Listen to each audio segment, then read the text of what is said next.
साथ बदलते भारत की शान।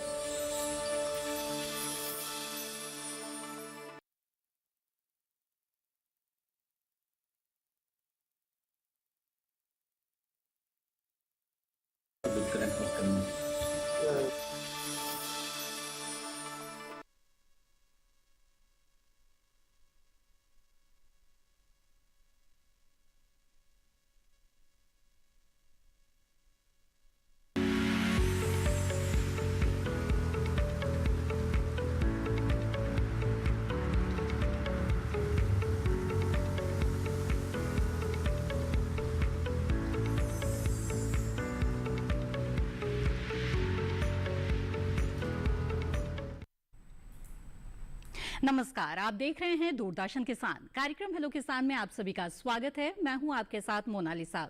हेलो किसान कार्यक्रम एक ऐसा फोन इन कार्यक्रम है जिसमें हम विशेषज्ञ मेहमानों से तो चर्चा करते ही हैं, लेकिन साथ ही आप भी इस कार्यक्रम में हमारे साथ शामिल हो सकते हैं। जी हां, विषय से जुड़े हुए सवाल पूछने के लिए आप टोल फ्री नंबर के जरिए हमारे साथ सीधे तौर पर जुड़ सकते हैं और विशेषज्ञ मेहमानों से जानकारी ले सकते हैं। तो आइए आज हम बता दें सबसे पहले कि किन विषयों पर इस कार्यक्रम में आज हम चर्चा करने जा रहे हैं। हेलो किसान कार्यक्रम में आज बातचीत की जाएगी जड़ वाली सब्जियों की खेती के बारे में और इसके साथ ही बात होगी कृषि एवं आधुनिक तकनीक के महत्व के बारे में। इन विषयों से जुड़े हुए सवाल अगर आप पूछना चाहते हैं तो आप हमारे टोल फ्री नंबर पर कॉल कर सकते हैं। नोट कर ले हमारा टोल फ्री नंबर 1800-113060 और 1800-113061। टोल फ्री नंबर के जरिए कॉल करने के दौरान बस इस बात का ध्यान रखें कि सीधे सीधे फोन लाइन के जरिए बातचीत करें और टीवी की आवाज बंद रखें, इससे बातचीत में रुकावट नहीं आएगी। इसके अलावा आपको बता दें कि व्हाट्सएप के जरिए भी आप अपने सवाल हम तक पहुंचा सकते हैं। व्हाट्सएप नंबर है 8800520717। इसके अलावा ईमेल के जरिए अगर आप सवाल भेजना चाहते हैं तो नोट कर ले ईमेल आईडी है hellokisan2015@gmail.com। जी हाँ, तो सवाल पूछने के अलग अलग जरिए हैं। व्हाट्सएप और ईमेल के जरिए अगर आप सवाल भेज रहे हैं तो ध्यान रखें कि सवाल के साथ साथ अपना नाम और स्थान भी जरूर लिखें। और हमारे सवालों के जवाब के लिए दो बेहद ही खास मेहमान इस वक्त हमारे साथ जुड़े हुए हैं। आइए आपका परिचय करा देते हैं।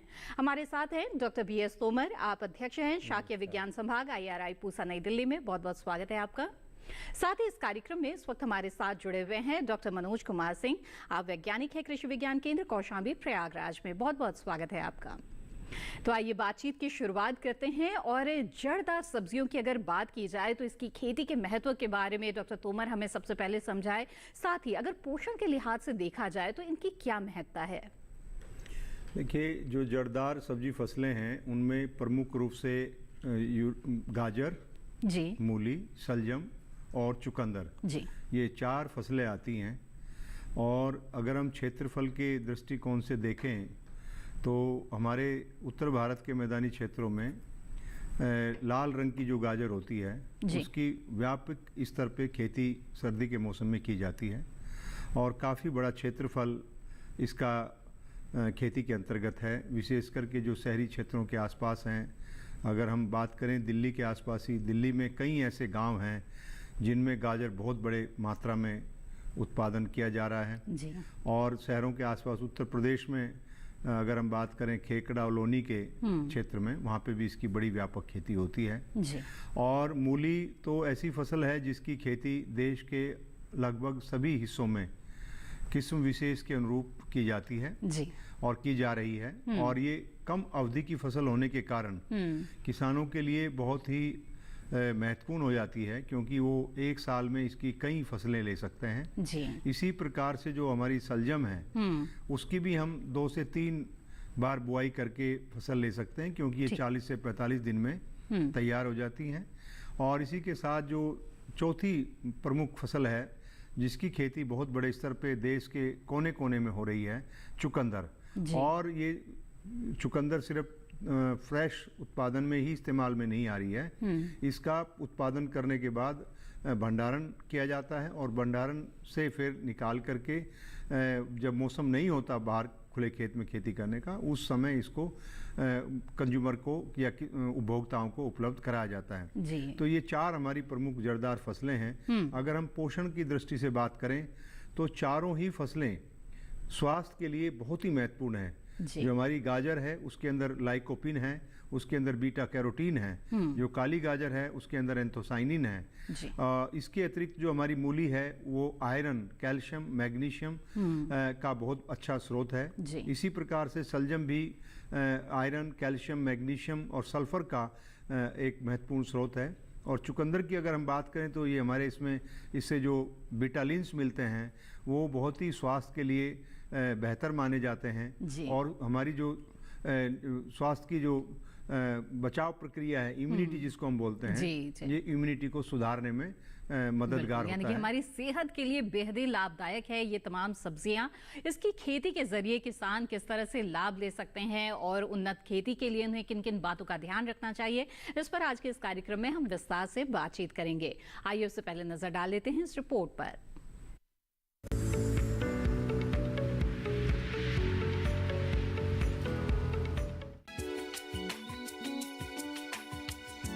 जड़दार सब्जियों में गाजर, मूली, शलजम और चुकंदर आते हैं।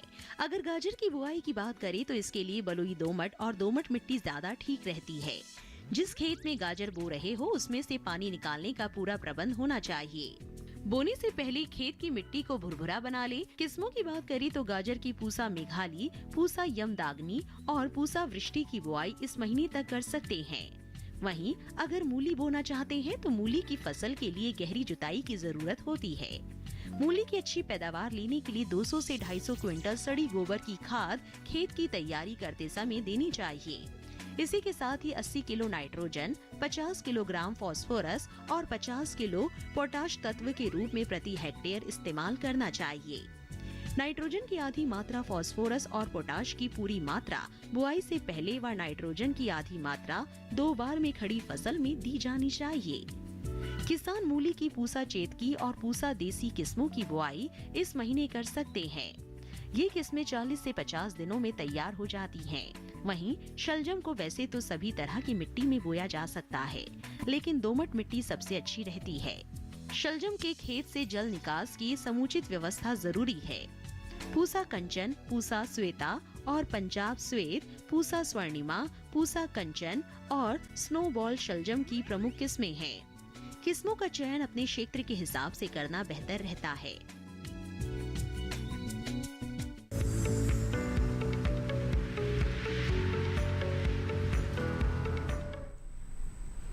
जी हाँ, तो जड़दार सब्जियों की खेती से जुड़ी ये थी अहम रिपोर्ट। आइए अब आगे बढ़ते हैं और कृषि क्षेत्र के आधुनिक तकनीकों के बारे में जानते हैं।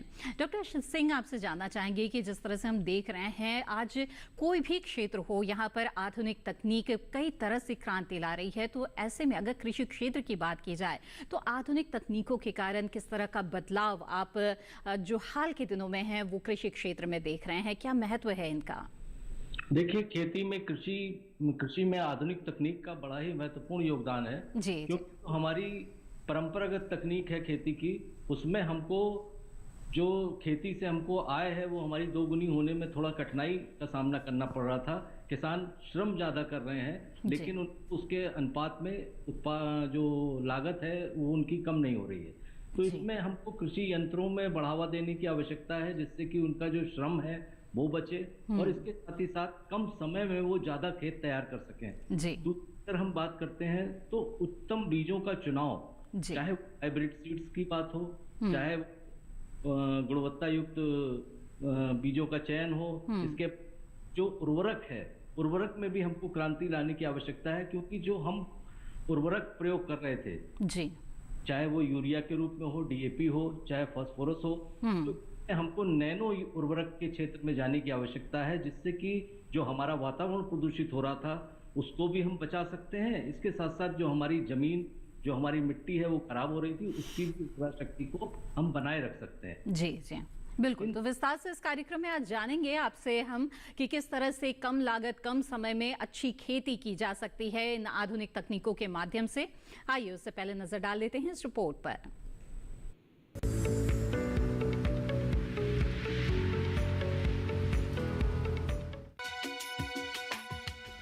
कृषि में आधुनिक तकनीक को अपनाकर आप न सिर्फ अपने संसाधनों से अच्छी पैदावार ले सकते हैं बल्कि ज्यादा मुनाफा भी कमा सकते हैं। आनुवांशिक रूप से संशोधित फसलों के बीज यानी हाइब्रिड सीड्स और सिंचाई के आधुनिक तरीकों जैसे स्वचालित पानी की मोटर का इस्तेमाल कर आप फसल की उत्पादकता को बढ़ा सकते हैं। GPS सेंसर्स और मैपिंग तकनीकों का इस्तेमाल करने से कृषि पर नियंत्रण, मौसम की जानकारी और फसल उत्पादन का मैनेजमेंट व निगरानी की जा सकती है। बता दें कि सरकार भी कृषि क्षेत्र में आधुनिक तकनीकों को शामिल करने के लिए लगातार प्रयास कर रही है। ड्रोन का इस्तेमाल भी इन्हीं में से एक है। ड्रोन से बड़े क्षेत्रफल में सिर्फ कुछ मिनटों में ही कीटनाशक, खाद या दवाओं का छिड़काव किया जा सकता है। इससे न सिर्फ लागत में कमी आती है बल्कि समय की भी बचत होती है। ड्रोन का इस्तेमाल सिर्फ यहीं तक सीमित नहीं है, बल्कि ये विशेष तरंग दृश्य को पढ़कर किसानों को जानकारी देता है कि फसल के किस हिस्से में पोषक तत्व की कमी है और तत्वों की कितनी मात्रा से पोषण की कमी दूर हो सकेगी। ड्रोन का सबसे बड़ा फायदा ये है कि इससे सही समय पर खेतों में कीट प्रबंधन किया जा सकता है। अगर बड़े क्षेत्र में सिंचाई हो रही है तो ड्रोन की मदद से निगरानी करने में सहायता मिलती है। कुल मिलाकर अगर आप कृषि में आधुनिक तकनीकों का इस्तेमाल करते हैं तो अच्छा मुनाफा कमाने की संभावना बढ़ जाती है।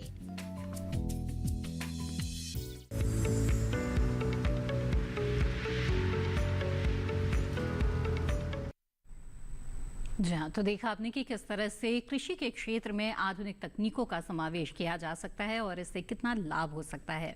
इस विषय पर आगे बातचीत करेंगे, लेकिन आइए जड़दार सब्जियों की खेती के बारे में भी कुछ जानकारियां यहाँ पर ले लेते हैं। डॉक्टर तोमर, आपसे जानना चाहेंगे कि उन्नत खेती के लिए उन्नत किस्मों का चुनाव करना बेहद ही ज़रूरी है। तो ऐसे में खासतौर पर गाजर, मूली की अगर बात की जाए तो किस किस तरह की किस्में इस वक्त उपलब्ध है किसानों के लिए? देखिए, अगर हम अपनी सब्जी उत्पादन को लाभकारी बनाना चाहते हैं तो पहला कदम हमको अच्छी उन्नतशील किस्मों का चयन करने से प्रारंभ करना होगा। बिल्कुल। और जो उन्नतशील किस्में हैं उनका उच्च गुणवत्ता का बीज किसानों को बुआई के लिए इस्तेमाल में लाना होगा। जी।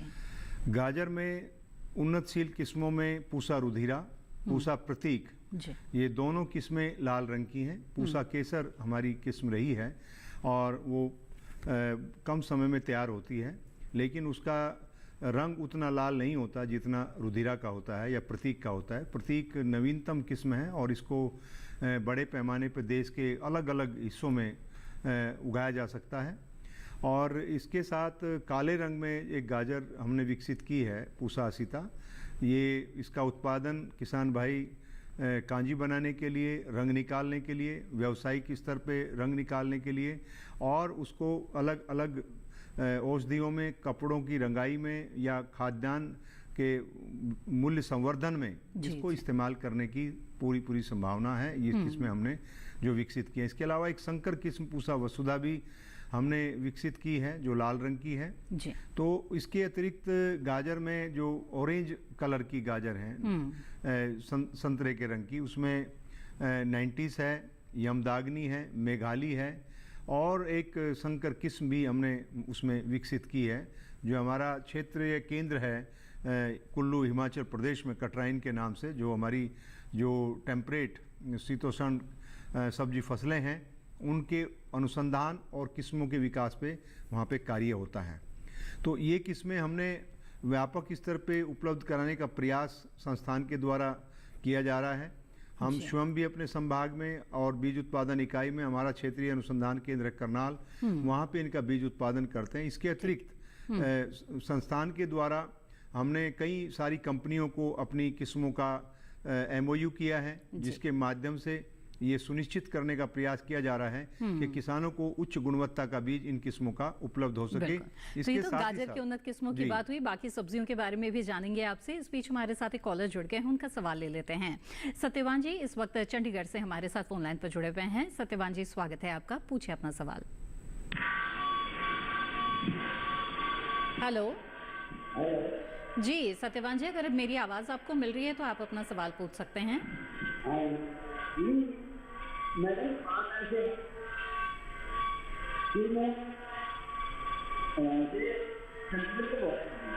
सत्यवान जी, अपने टीवी की आवाज बंद रखिएगा, इससे बातचीत में रुकावट आती है। सीधे सीधे फोन लाइन के जरिए बात करें, बताइए।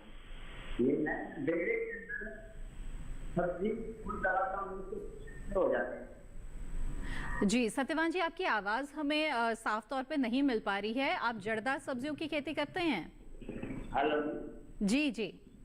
हाँ जी, ये है ना जो बेड़ा होता है ना मकान का पीछे का, ठीक है, उसमें सब्जी लगाते हैं ना कोई, उसका पत्ता पेड़ा हो जाते हैं, जैसे हरी मिर्च लगा दी।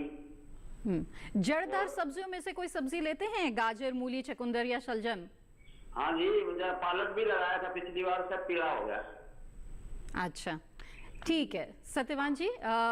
वैसे तो आज हम जड़दार सब्जियों की खेती के बारे में बात करें, लेकिन डॉक्टर तोमर आप इन्हें कुछ सुझाव देना चाहेंगे इनकी समस्याओं के लिए? देखिए सत्यवान जी, जो आपने बताया कि आप अपने घर के पीछे जो जगह है उसमें खेती कर रहे हैं, उसको हम कहते हैं किचन गार्डनिंग, कि आप घर के अंदर अपनी आवश्यकता के अनुरूप सब्जियों का उत्पादन कर रहे हैं। पीलापन कई वजह से हो सकता है, पर्याप्त मात्रा में धूप का उपलब्ध ना होना, और आपकी जो मृदा है, जो मिट्टी है, उसके अंदर नाइट्रोजन या कार्बनिक तत्व की कमी होना, ये दो प्रमुख कारण हो सकते हैं। अगर आप अपनी जहाँ घर के आसपास में जो जगह है उसमें सुनिश्चित करें कि पर्याप्त मात्रा में धूप उपलब्ध हो, और इसके अतिरिक्त जब बुआई करते हैं या खेत की अपनी क्यारियों की तैयारी करते हैं, उसमें प्रचुर मात्रा में गोबर की सड़ी हुई खाद या वर्मी कंपोस्ट या नीम की खली या पत्ती की खाद, इन उर्वरकों का आप इस्तेमाल कर सकते हैं। मैं गृह वाटिका में आपको रासायनिक उर्वरकों के इस्तेमाल की सिफारिश बिल्कुल नहीं करूंगा, क्योंकि गृह वाटिका का जो उद्देश्य है यह है कि हमारे जो घर के ऊपर या हमारे आसपास में जो भी संसाधन उपलब्ध हैं उनको इस्तेमाल करते हुए हम अपनी घर में इस्तेमाल होने वाली सब्जियों का उत्पादन गृह वाटिका के माध्यम से करें। जी जी। तो सत्यवान जी, मुझे उम्मीद है कि इस सलाह पर ज़रूर आप अमल करेंगे। आगे बढ़ते हैं और आइए जानकारी लेते हैं उन्नत आधुनिक तकनीकों के बारे में। और डॉक्टर सिंह, आप हमें बता रहे थे कि उन्नत खेती करने के लिए जो उन्नत बीज है उसका चुनाव करना बेहद ही ज़रूरी है। तो उन्नत गुणवत्ता युक्त बीज सुनिश्चित करने के लिए किसानों को क्या करना चाहिए? देखिए, कृषि में अगर हम आधुनिक तकनीक की बात करें तो जैसे उन्नतशील बीजों की बात है, तो उन्नतशील बीज जो है, चाहे हम कोई भी फसल लगाने जा रहे हैं, उसके लिए हमारे अलग अलग अनुसंधान केंद्र हैं, उनके द्वारा उन्नतशील बीजों को तैयार किया गया है। तो उन बीजों को हमको जानकारी उन बीजों की होनी चाहिए। चाहे अगर हमारी गेहूं की हम बात करते हैं तो करनाल में हमारा गेहूं अनुसंधान संस्थान है, वहाँ की कई प्रजातियां हैं, उनका हमको चयन करना चाहिए। धान की अगर प्रजाति की बात हम करते हैं तो धान के भी हमारे संस्थान है, उनके द्वारा उन्नतशील प्रजातियां तैयार की जाती हैं। और इसके साथ ही साथ हाइब्रिड बीज भी, जो हाइब्रिड बीज हैं वो भी तैयार किए जाते हैं। तो उन उन्नतशील बीजों का चुनाव आप करके अच्छी तरीके से आप अपना अच्छा पैदावार बढ़ा सकते हैं और खेती की लागत को कम करके उत्पादन में वृद्धि भी कर सकते हैं। दूसरा, देखिए, अगर हम बात करते हैं कि आधुनिक तकनीक का खेती में क्यों समावेश किया जाए। जी जी। देखिए, आधुनिक खेती का अगर हम आधुनिक कृषि का अगर हम खेती में समावेश नहीं कर रहे हैं तो हमारी लागत जो दिन पे दिन बढ़ रही है, चाहे वो किसी भी रूप में हो, चाहे वो हम अंधाधुंध उर्वरकों का प्रयोग कर रहे हो, चाहे रसायनों का प्रयोग कर रहे हो, इन सब चीजों पर हमको लगाम लगाने की आवश्यकता है, चाहे हम अंधाधुंध सिंचाई क्यों ना कर रहे हो। जी जी। ये देखिए, एक तो जियो मैपिंग करने की आवश्यकता है, जियो सेंसर्स लगाने की आवश्यकता है। इसके साथ ही साथ अगर हम पानी की जो हानि हो रही है, पानी को हम कम प्रयोग करना चाहते हैं, तो हम ड्रिप है, स्प्रिंकलर है, उनका प्रयोग करके हम अपनी खेती में, यानी कि जो प्राकृतिक संसाधन है उसका दोहन करने की बजाय उसका समुचित उपयोग किया जा सकता है आधुनिक तकनीकों के माध्यम से। बातचीत को आगे बढ़ाएंगे, लेकिन इस बीच हमारे साथ कॉलर जुड़ गए हैं, उनका सवाल ले लेते हैं। नंद स्वरूप मिश्रा जी बाराबंकी उत्तर प्रदेश से इस वक्त हमारे साथ फोन लाइन पर हैं। नंद स्वरूप जी, स्वागत है आपका, पूछे अपना सवाल। नमस्कार सर, मैं नंद स्वरूप मिश्रा बाराबंकी उत्तर प्रदेश से। मैं जानना ये चाहता हूँ कि जो हमारी जड़ वाली सब्जियां हैं और मेड़ बना करके बोए कि मैदानी इलाके में बोए, कौन सी विधि है, कौन से तरीका था? दूसरी चीज एक चीज और मैं जानना चाहता जी, बताएं। कौन सी ऐसी जड़ वाली फसलें जिनकी मेड़ हमें ऊंची बनानी चाहिए, किसी की नीची बनानी चाहिए, किस मौसम में किस हिसाब से हमें करना चाहिए? जी, आइए जानते हैं डॉक्टर तोमर। नंद स्वरूप जी, आपका प्रश्न बहुत ही व्यावहारिक है।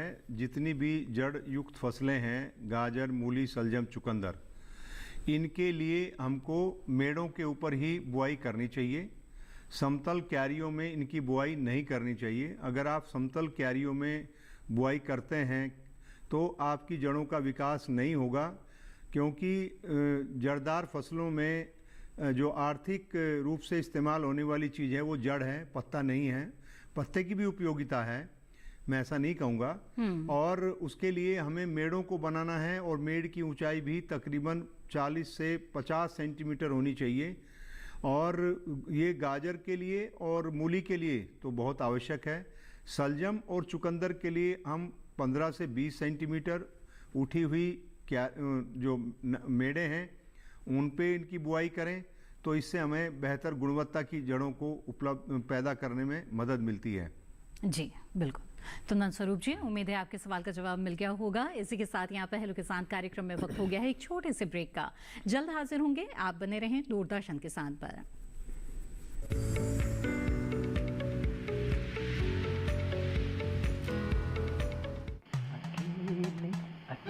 अरे वाह भैया, अकेले अकेले।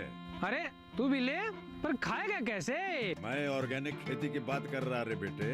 अकेले अकेले खेती कब तक करेगा? मतलब गांव में 20-25 किसानों का समूह बना के पंजीकरण करवा ले, फिर सरकारी ट्रेनिंग भी मिलेगी और मुफ्त जैविक बीज खाद भी। फिर बीजीएस ऑर्गेनिक की सरकारी मोहर के साथ तेरी उपज आकर्षक पैक में पहुंचेगी बड़े बाजार तक। अच्छा? हाँ। अरे भाई, कहाँ चल दिया? सबको साथ लाने, आमदनी बढ़ाने। तो किसान भाई समझ गए ना, साथ मिलकर ऑर्गेनिक खेती कीजिए, अपनी परंपरा को आगे बढ़ाइए, ज्यादा मुनाफा कमाइए। माटी से प्रेम की परंपरा है परंपरागत खेती।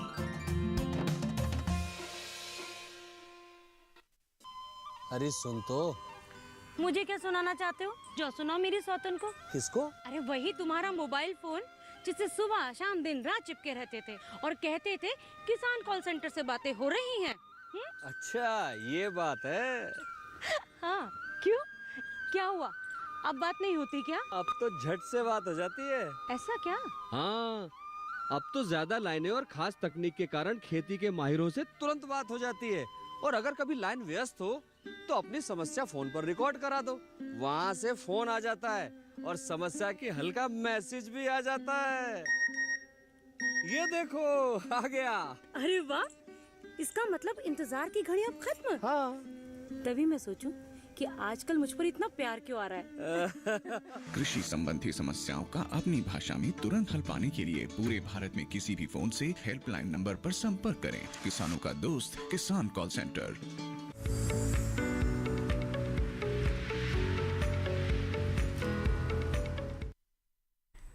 ब्रेक के बाद आप सभी का फिर से स्वागत है। आप देख रहे हैं कार्यक्रम हेलो किसान। इस कार्यक्रम में आज हम जड़दार सब्जियों की खेती के बारे में बात कर रहे हैं, साथ ही कृषि में आधुनिक तकनीकों के महत्व के बारे में भी बातचीत चल रही है। इन विषयों से जुड़े हुए सवाल अगर आप पूछना चाहते हैं तो आप हमारे टोल फ्री नंबर पर कॉल कर सकते हैं या फिर आप व्हाट्सएप या ईमेल के जरिए भी अपना सवाल हम तक पहुंचा सकते हैं। इस वक्त हमारे साथ एक कॉलर जुड़े हुए हैं, आइए उनका रुख करते हैं। नितेश जी मध्य प्रदेश से इस वक्त हमारे साथ फोन लाइन पर जुड़े हुए हैं।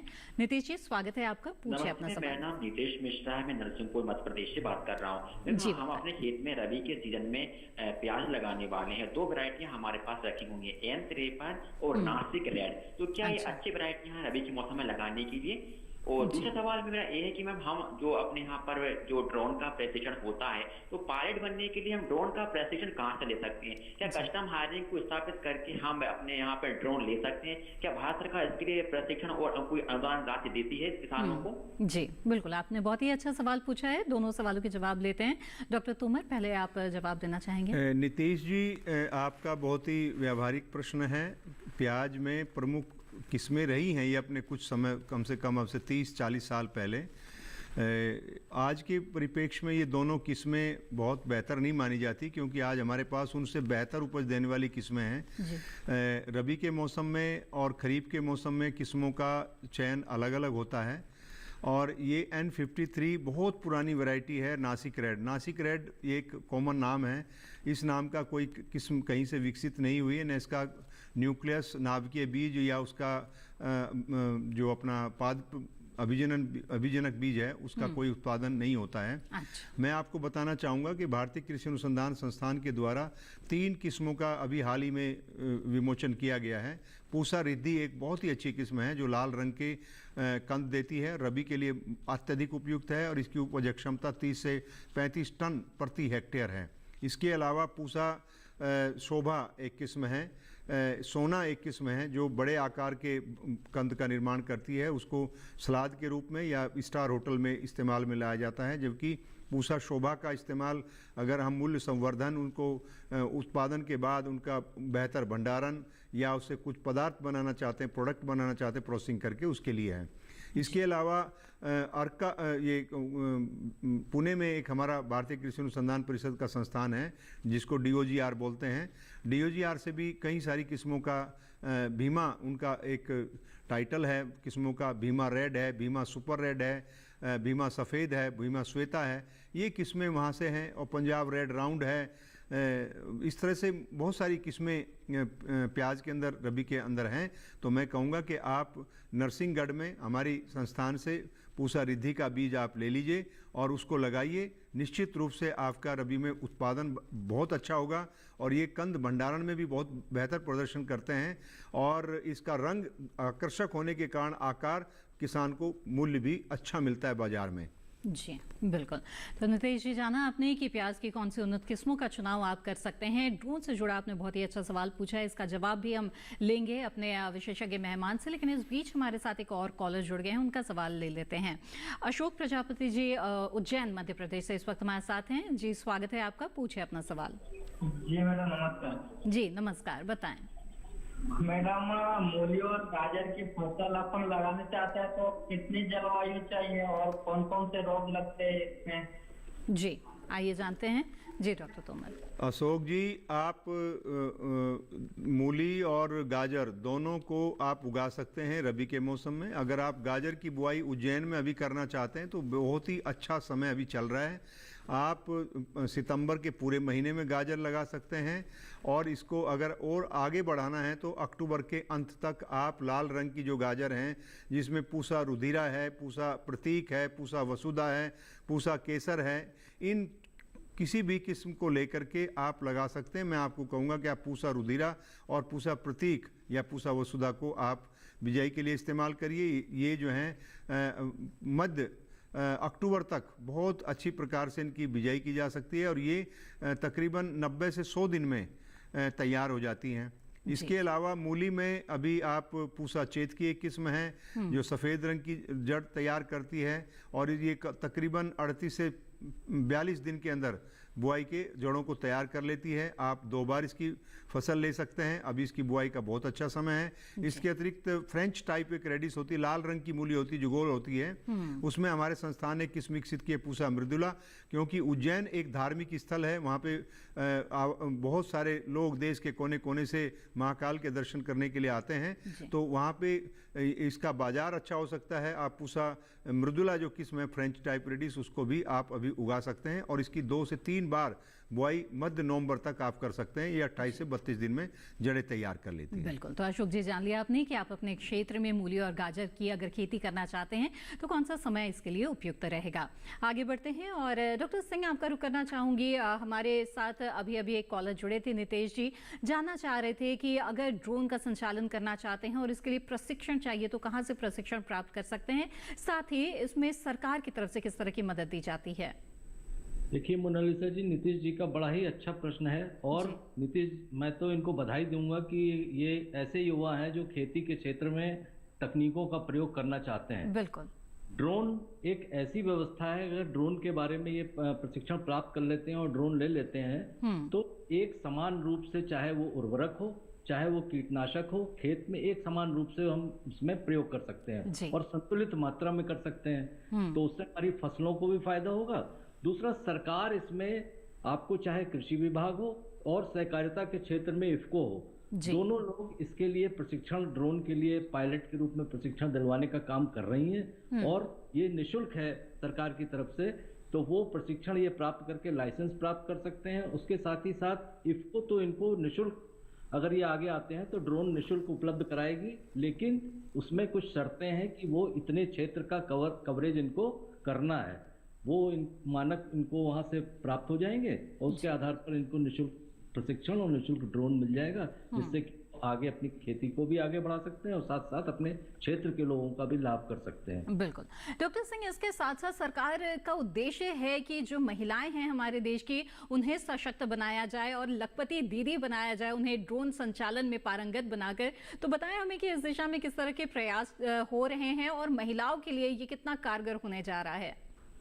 देखिए, हमारी जो महिला वर्ग है वो हर क्षेत्र में, चाहे खेती में तो उनका मुख्य योगदान है, चाहे वो पौध रोपाई से लेकर खाद उर्वरक डालने तक सारी चीजों में उनका महत्वपूर्ण योगदान रहता है, कटाई में उनका विशेष योगदान रहता है। तो अगर वो ड्रोन के क्षेत्र में जाना चाहती हैं तो वो बहुत अच्छा उनके लिए विकल्प है उसमें, लेकिन ये है कि कम से कम वो ग्रेजुएशन हो और इसके साथ ही साथ वो पढ़ने लिखने में जब सक्षम है उसके बाद वो लाइसेंस वहां से प्राप्त कर सकती हैं। लेकिन उनको भी कृषि विभाग या इफ्को के माध्यम से आवेदन करना होगा और आवेदन करके वो ड्रोन का प्रशिक्षण पायलट का प्राप्त कर सकती हैं। जी जी बिल्कुल। मोनालिसा जी, मैं इसमें डॉक्टर सिंह ने जो कहा उसमें ये जोड़ना चाहूंगा कि इसी वर्ष भारत सरकार ने ड्रोन नीति की घोषणा की है। अगर नीतीश मिश्रा जी आप मेरी बात सुन रहे हैं तो आप गूगल करके हमारी जो भारत सरकार की ड्रोन नीति अनाउंस की गई है उसको आप पढ़ लें और उससे बहुत सारी जानकारी आपको उपलब्ध हो जाएंगी। और आप पायलट कहाँ से की प्रशिक्षण कहाँ से ले सकते हैं, ड्रोन कहाँ से ले सकते हैं, सरकार की ड्रोन को किस प्रकार का सपोर्ट संचालन के लिए और उसके खरीदने के लिए किस प्रकार से आप सहायता ले सकते हैं या कौन कौन सी संस्थाएं इस क्षेत्र में कार्य कर रही हैं, उस ड्रोन नीति के माध्यम से आप संपूर्ण जानकारी हासिल कर सकते हैं। जी बिल्कुल। नीतीश जी, उम्मीद है कि इन जानकारियों का लाभ आप जरूर उठाएंगे। आइए आगे बढ़ते हैं और इस वक्त हमारे साथ एक और कॉलर जुड़ गए हैं, तुलसी राम जी कानपुर उत्तर प्रदेश से, उनसे बात करते हैं। तुलसी राम जी, स्वागत है आपका, पूछिए अपना सवाल। हेलो तुलसी राम जी, क्या मेरी आवाज मिल रही है आपको? हेलो तुलसी राम जी, कृपया टीवी की आवाज बंद कर दीजिए, बातचीत में देरी भी होगी, रुकावट भी आएगी। तुलसी राम जी, टीवी की आवाज बंद कर दीजिए कृपया। मूली में कीड़े लगे हैं पत्ते में, ठीक है, क्या कौन सी दवा डाले? जी आइए जानते हैं डॉक्टर तोमर। देखिए, मूली में अभी जहाँ तक है बरगड़ा का आक्रमण होता है, इसको पेंटेड बग भी बोलते हैं, सरसों का कीड़ा है ये, और ये पत्ती में छेद करता है और काफ़ी मात्रा में उसके ऊपर बढ़ने वाले जो अग्रिम भाग है उसको नुकसान करता है। तो इसके लिए आप कई सारे कीटनाशक हैं, क्योंकि ये कीड़ा जो है बिटल के रूप में होता है, इसका ऊपरी कवर मजबूत होता है, तो इस पर जो हमारी संपर्कनाशी हैं उनका प्रभाव नहीं होता। तो इसके लिए हमें सिस्टमिक जो कीटनाशक हैं उनका इस्तेमाल इसके लिए करना होगा। इसके लिए कई सारे जो सिस्टमिक इंसेक्टिसाइड हैं जिनका लेबल क्लेम मूली के लिए है, आप उनको किसी भी बेहतर डीलर के पास जाकर के देख सकते हैं और उनको ले सकते हैं। और इस अवस्था पे अगर आप छिड़काव करते हैं तो इसका किसी भी प्रकार का प्रतिकूल प्रभाव उपभोक्ता के ऊपर नहीं जाएगा, क्योंकि इसमें जब आप छिड़काव करेंगे तो उसको ग्रीन लेबल का आपको देखना है। जो आप कीटनाशक लेंगे वो ग्रीन लेबल उसके ऊपर तिकोना में बना होना चाहिए। लाल रंग का या नीले रंग का या पीले रंग का इस्तेमाल करने से आपको बचना चाहिए, क्योंकि उनके प्रभाव दूरगामी होते हैं और क्योंकि ये बहुत तेजी से बढ़ने वाली फसल है, इसलिए मैं आपसे अनुरोध करूंगा और सिफारिश करूंगा कि आप हरे लेबल क्लेम वाले, हरे लेबल वाले ही कीटनाशकों का इस्तेमाल इसके नियंत्रण में करें और इसका प्रभावी तरीके से नियंत्रण किया जा सकता है। बिल्कुल। तो तुलसी राम जी, आपने जान लिया कि किस तरह से मूली की फसल को आप कीटों से मुक्त रख सकते हैं। उम्मीद है इस जानकारी का लाभ आप जरूर उठाएंगे। इसी के साथ कार्यक्रम में वक्त हो गया है एक और छोटे से ब्रेक का। जल्द हाजिर होंगे, आप बने रहें दूरदर्शन किसान पर।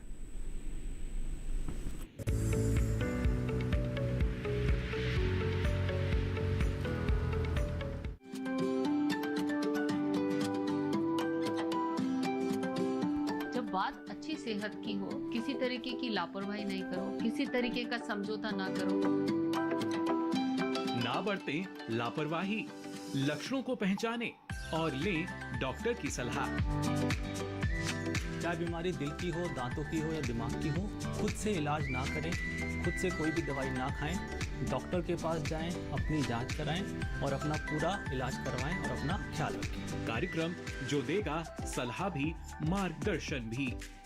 मोबाइल उठाएं, नंबर मिलाएं 1800-113060 या 1800-113061।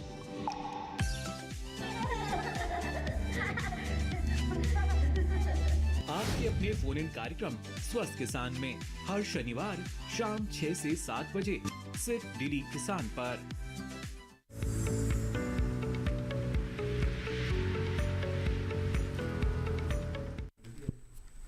ब्रेक के बाद आप सभी का फिर से स्वागत है। आप देख रहे हैं कार्यक्रम हेलो किसान। इस कार्यक्रम में इस वक्त हमारे साथ एक कॉलर जुड़े हुए हैं।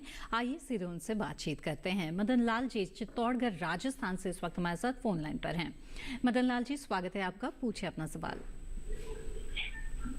हेलो हेलो नमस्ते जी, नमस्कार, बताइए क्या जानना चाहते हैं?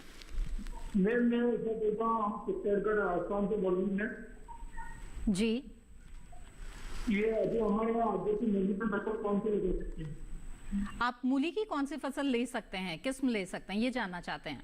हाँ जी, आइए जानते हैं। जी डॉक्टर तोमर। मूली में अभी आप मदन लाल जी पूसा चेतकी की बुआई कर सकते हैं। पूसा देसी एक किस्म है, उसकी बुआई कर सकते हैं। पूसा समर लौंग चेतकी है, लौंग चेतकी है, ये सारी किस्में हैं जो अभी बुआई के लिए आप इस्तेमाल में ला सकते हैं। इसके अलावा आप फ्रेंच टाइप एक मूली होती है लाल रंग की गोल, वो बहुत जल्दी तैयार होती है। पूसा मृदल की आप बुआई कर सकते हैं।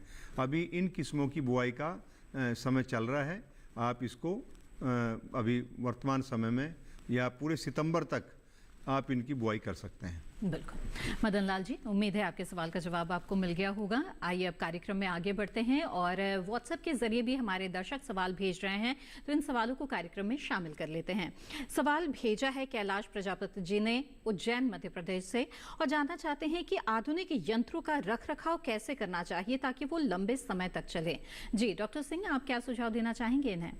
देखिए, इनका बहुत अच्छा प्रश्न है कि यंत्रों का रखरखाव बहुत जरूरी है, क्योंकि अगर हमको लंबे समय तक इनको उपयोग करना है तो कोई भी यंत्र अगर हम प्रयोग कर रहे हैं तो पहले उसको हमको देखना चाहिए कि प्रयोग करने से पहले सारी उसकी व्यवस्था कर लेनी चाहिए। उसमें घर्षण कितना है, उसमें तेल पानी देना है तो वो तेल पानी वगैरह दे दिया। और अगर ज्यादा यंत्र हैं तो उनको हमको एक सुरक्षित जगह पर, जहां पर की शेड हो, सारे यंत्रों को एक जगह पर वहां पर एकत्रित करना चाहिए जिससे कि वो लंबे समय तक कार्य कर सकें। दूसरा, जब प्रयोग कर लेते हैं, प्रयोग करने के बाद उसको उसी तरह न रख दें, उसकी साफ सफाई पूरी कर दें। पूरी करने के बाद उसको शेड में ले जाकर रखें तो वो लंबे समय तक काम करेंगे। जैसे मान लीजिए हम जीरो टिल सीड ड्रिल की बात करते हैं, तो अगर हम सीड ड्रिल से बुआई करने के बाद उसमें अगर हमने खाद वाला जो डब्बा है, अगर उसको हमने उसकी नालियों को साफ नहीं किया तो वो खाद वहां पर फंस जाएगी और फंस के उस नालियों को डैमेज कर देगी और वो जो पाइप हैं वो गल जाएंगे, तो वो आगे प्रयोग करने के लायक नहीं रहेंगे। तो उपयोग से पहले और उपयोग के बाद दोनों में उसको सुरक्षा बरतने की आवश्यकता है और शेड में रखने की आवश्यकता है, तभी यंत्र लंबे समय तक काम। बिल्कुल। तो कैलाश जी, उम्मीद है आपके सवाल का जवाब मिल गया होगा और जान लिया होगा आपने कि किस तरह से आधुनिक यंत्रों का रख रखाव करें। आगे बढ़ते हैं, अगले कॉलर का रुख करते हैं। इस वक्त हमारे साथ फोन लाइन पर डॉक्टर माफ कीजिएगा मोहम्मद शाहिद जी जुड़े हुए हैं आजमगढ़ उत्तर प्रदेश से। शाहिद जी स्वागत है आपका, पूछिए अपना सवाल। हेलो जी शाहिद जी, आप अपना सवाल पूछ सकते हैं। हेलो जी, हाँ जी। शायद जी टीवी की आवाज बंद रखिएगा, टीवी की आवाज बंद रखिएगा, बातचीत में रुकावट आएगी। सीधे सीधे फोन लाइन के जरिए बात करें। नमस्कार मैडम। जी नमस्कार, बताएं क्या जानना चाहते हैं? सर मैं ये जानना चाहता हूँ कि गाजर की सबसे अच्छी किस्म कौन सी होती है? जी ठीक है, गाजर की सबसे अच्छी किस्म कौन सी होती है डॉक्टर तोमर बताएं? गाजर की सबसे अच्छी किस्में जो अभी बुआई के लिए उपयुक्त है उसमें पूसा रुधिरा, पूसा प्रतीक, पूसा वसुधा, पूसा केसर जी। और ये 4 किस्में हैं। ये बहुत बढ़िया किस्में हैं। जिस क्रम में मैंने बताई है उसी क्रम में इनकी गुणवत्ता आपको जो अगर उगाएंगे देखने को मिलेगी। तो अगर आप गाजर में रुचि रखते हैं तो आप पूसा रुधिरा और पूसा प्रतीक दोनों किस्मों में से कोई भी जो किस्म का उन्नत बीज आपको मिल जाए उसको आप इस्तेमाल में ला सकते हैं साई जी। जी डॉक्टर तोमर, चुकंदर जड़दार सब्जियों में एक ऐसी सब्जी है जिसमें काफ़ी पोषक तत्व पाए जाते हैं और इसे भोजन में शामिल करना बेहद ज़रूरी है। तो इसकी खेती अगर किसान करना चाहते हैं तो किस तरह की किस्मों का चुनाव उन्हें करना चाहिए? निश्चित रूप से ये एक अच्छा प्रश्न आपने मोनालिसा जी किया है कि चुकंदर एक महत्वपूर्ण जड़दार फसल है जिसके पोषण की बात हमने प्रारंभ में भी की थी और मैं पुनः दोहराना चाहता हूं कि हर एक व्यक्ति को अपने भोजन में चुकंदर का इस्तेमाल करना चाहिए, सलाद के रूप में या सलाद के रूप में बुजुर्ग लोग या छोटे बच्चे जो इसको चबा नहीं सकते, दांतों की समस्या है, तो ऐसे में इसको छील करके इसका कद्दूकस कर लें और पानी में इसको बॉयल कर लें, उबाल लें और उबाल करके उसको सूप की तरह इसका इस्तेमाल अगर ग्रहण करते हैं तो इससे मिलने वाला विटामिन हमारी विशेषकर जो बालिकाएं हैं, महिलाएं हैं या जो हमारी बच्चों को दूध पिलाने वाली माएँ हैं उनको अगर हम सप्ताह में 2 बार या 3 बार उनको इसको इस्तेमाल करने के लिए उपलब्ध करें तो उनके जो शरीर में आयरन की कमी आती है उसको हम निश्चित रूप से कम कर सकते हैं। इसके अलावा हमने रोग रोधिता का विकास कर सकते हैं क्योंकि इसके अंदर जो विटामिन्स है उसके बारे में ये अनुसंधान करके बताया कि हमारी इम्यूनिटी को बढ़ाता है। और जहाँ तक बात है इसकी खेती की, इसकी खेती बहुत सुगमता से की जा सकती है, इसमें कम से कम बीमारियां और कीड़े लगते हैं। अच्छा। और इसको मेड़ों पे उगाना है। इसकी 2 किस्में बताना चाहूँगा। पूसा संस्थान के जो हमारा क्षेत्रीय केंद्र है कटराइन, वहाँ से विकसित 2 किस्में हैं, DDR और क्रिम्सन ग्लो। ये दोनों ही लाल रंग की होती हैं, इनके अंदर से जो गुद्दा होता है वो भी लाल होता है और ये बिजाई के 65 से 70 दिन बाद तैयार हो जाती हैं। इसको आप कार्बनिक रूप से भी तैयार कर सकते हैं, अकार्बनिक। इस दिशा में हमने अपने संस्थान में काफ़ी कार्य किया है। इसको हम सफलतापूर्वक कार्बनिक खेती के रूप में, ऑर्गेनिक खेती के रूप में भी कर सकते हैं और इसका औद्योगिक इस्तेमाल भी है। इसका अगर हम रंग निकालते हैं, उसको रंग को हम दवाइयों में, कपड़ों में, खाद्यान्नों में गुणवत्ता संवर्धन के लिए इसको इस्तेमाल में ला सकते हैं। इस प्रकार से चुकंदर एक सब्जी फसल ही नहीं है, ये एक औद्योगिक फसल भी है। हमारे युवाओं को रोजगार देने का भी ये कार्य कर सकती है क्योंकि विश्व स्तर पे 2 ही सब्जी फसलों के रंगों को खाद्यान्नों में, दवाइयों में या अन्य इस्तेमाल में लाने की अनुमति है जिसमें काली गाजर और चुकंदर ये सम्मिलित हैं। और हमारे युवा इसको खेती को अपना करके इसको व्यावसायिक रूप दे सकते हैं और समाज का, देश का और अपने परिवार का बेहतर पोषण कर सकते हैं। बिल्कुल। आइए अब आगे बढ़ते हैं और इस बीच हमारे साथ एक कॉलर जुड़ गए हैं, उनका सवाल ले लेते हैं। नईमुद्दीन जी झांसी उत्तर प्रदेश से इस वक्त हमारे साथ फोन लाइन पर हैं। नईमुद्दीन जी, स्वागत है आपका, पूछे अपना सवाल। नमस्कार मैम। जी नमस्कार, बताएं। निवेदन ये है कि ये जड़दार सब्जियों के लिए जी क्या हम बीजों की सीधी बुआई कर सकते हैं अथवा हमें पौध तैयार करके फिर रोपण करना पड़ेगा?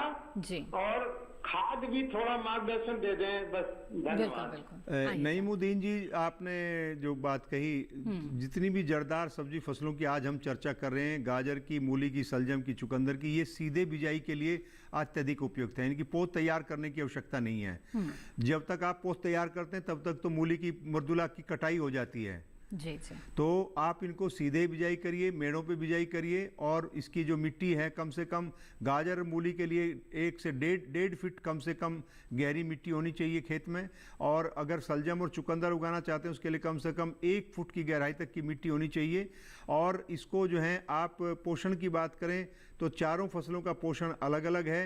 गाजर के अंदर नाइट्रोजन, फास्फोरस, पोटास का बहुत महत्वपूर्ण योगदान है। पोटास से जड़ों का रंग बहुत अच्छा बनता है और उसकी गुणवत्ता भी अच्छी बनती है। अगर हम बात करें मूली में, सल्फर के इस्तेमाल की भी आवश्यकता है। नाइट्रोजन, फास्फोरस, पोटास के अलावा सल्फर का भी इस्तेमाल करना चाहिए और चुकंदर में भी। और साथ ही साथ जो अपनी सलजम है, अगर इसमें हम खाद उर्वरकों की बात करें तो 1 हेक्टेयर में 60 किलोग्राम नाइट्रोजन, 40 किलोग्राम पोटास और 40 किलोग्राम फास्फोरस प्रति हेक्टेयर देना पर्याप्त रहेगा। जी जी, बिल्कुल। तो जाना आपने नईमुद्दीन जी की किस तरह से जो ये जड़दार सब्जियां हैं इनकी खेती की जाती है, उपयुक्त तरीका क्या है। आगे बढ़ते हैं। डॉक्टर सिंह, आपसे जानना चाहेंगे, पोषक तत्वों का इस्तेमाल करना ज़रूरी हो जाता है खेती के दौरान, और ऐसे में जो खाद उर्वरक हैं उनकी अपनी ही महत्ता होती है, ये एक महत्वपूर्ण आदान है खेती में। जानना चाहेंगे कि इसमें जो नैनो टेक्नोलॉजी है इसका इन दिनों काफ़ी जोर होने लगा है और सुझाव दिया जाता है, इसकी क्या वजह है, खेती में इनकी क्या उपयोगिता है? देखिए, जो अभी हम परंपरागत तरीके से जो अंधाधुंध रासायनिक उर्वरकों का प्रयोग कर रहे थे, चाहे वो नाइट्रोजन के रूप में यूरिया हो, चाहे फोस्फोरस के रूप में डीएपी हो, दानेदार हम प्रयोग कर रहे थे और अंधाधुंध कर रहे थे। जी जी। अब बात आती है कि उससे हमारा वातावरण भी प्रदूषित हो रहा था, इसके साथ साथ हमारी जो मृदा है, हमारी मिट्टी है, उसका स्वास्थ्य भी दिन पे दिन खराब हो रहा था। जी। तो सरकार ने, और इसके साथ ही साथ एक जो सरकार पर बोझ पड़ रहा था कि इसमें अनुदान बहुत देना पड़ता था, सब्सिडी किसानों को सरकार के द्वारा बहुत दी जा रही थी। तो सरकार ने नैनो उर्वरकों में नैनो यूरिया और नैनो डीएपी को लॉन्च किया है, जो कि आधे लीटर की बोतल आपकी 1 एकड़ के लिए पर्याप्त है और हैंडलिंग में भी आसान है। इसके साथ ही साथ उसका जो प्रयोग हम अगर करते हैं अपने खेतों में, तो वो वातावरण को प्रदूषित भी नहीं करते और मिट्टी का स्वास्थ्य भी जो है खराब नहीं करते हैं, कम मात्रा में अधिक उत्पादन देने की क्षमता रखते हैं। लेकिन यहाँ पर अगर अनाज वाली फसलों की हम बात करते हैं, तो जैसे मान लीजिए हमको धान में अगर हमको नैनो यूरिया का प्रयोग करना है, तो नैनो यूरिया पहली बार तो हमको दानेदार के रूप में प्रयोग करना है। उसके बाद जब पत्ती की अवस्था आ जाए, तब हम उसका पर्णी छिड़काव करके उसका अच्छा जो फायदा है वो ले सकते हैं। तो यानी कम लागत, कम हैंडलिंग में हम ज्यादा उत्पादन ले सकते हैं। बिल्कुल। आइए अब आगे बढ़ते हैं। इस बीच हमारे साथ एक कॉलर जुड़ गए हैं, उनका सवाल यहाँ पे शामिल करते हैं। विपिन जी सागर मध्य प्रदेश से इस वक्त हमारे साथ फोन लाइन पर हैं। विपिन जी, स्वागत है आपका, पूछे अपना सवाल। हाँ मैम, नमस्कार। जी नमस्कार, बताएं। मैम, मूली लगाई हुई है पर बढ़वार नहीं हो रही है, और मतलब जो मूली है वो मोटाई भी नहीं आ रही है, तो इसका क्या कारण हो सकता है?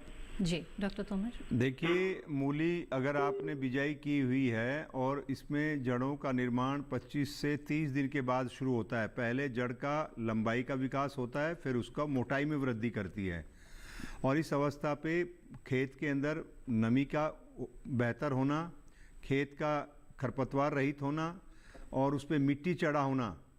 अगर आपने मूली के ऊपर मिट्टी नहीं चढ़ाई है तो इससे भी आपकी जड़ों का विकास अवरुद्ध होता है।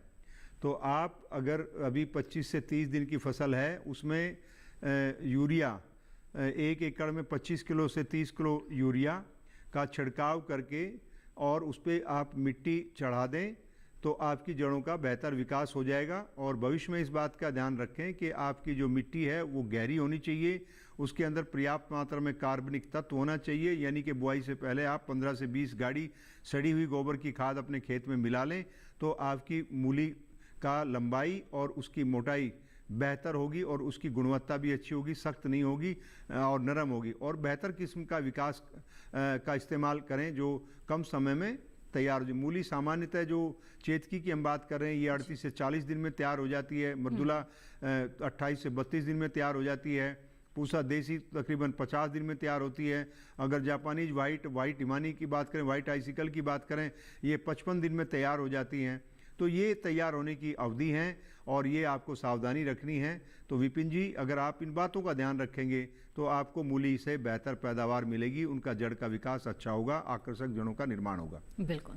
तो विपिन जी, विस्तार से जान लिया आपने कि किस तरह से आप मूली की गुणवत्ता युक्त उपज हासिल कर सकते हैं।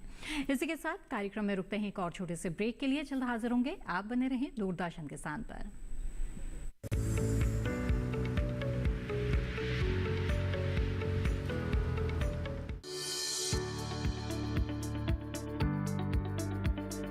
कृषि और पशुपालन है एक दूसरे के पूरक। घर आंगन से लेकर व्यावसायिक फार्म तक, मुर्गी पालन से लेकर रेगिस्तान के जहाज तक। बीमारियों से अब पशुपालक ना हो परेशान। विशेषज्ञ करेंगे आपकी समस्या का समाधान। जुड़िए हमसे, पूछिए अपने सवाल। ईमेल के जरिए भी आप हमारे साथ जुड़ सकते हैं। हमारी ईमेल आईडी है ddkisanapc@gmail.com। हमारे टोल फ्री नंबर हैं 1800-113060 और 1800-113061। देखिए अपना पशु चिकित्सक हर रविवार शाम 6:30 बजे दूरदर्शन किसान चैनल पर।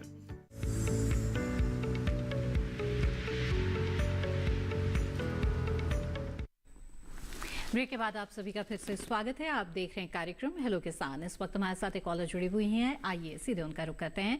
दर्शना जी इस वक्त आनंद गुजरात से हमारे साथ फोन लाइन पर हैं। दर्शना जी स्वागत है आपका, पूछे अपना सवाल। हेलो जी हाँ नमस्कार। जी नमस्कार, बताएं।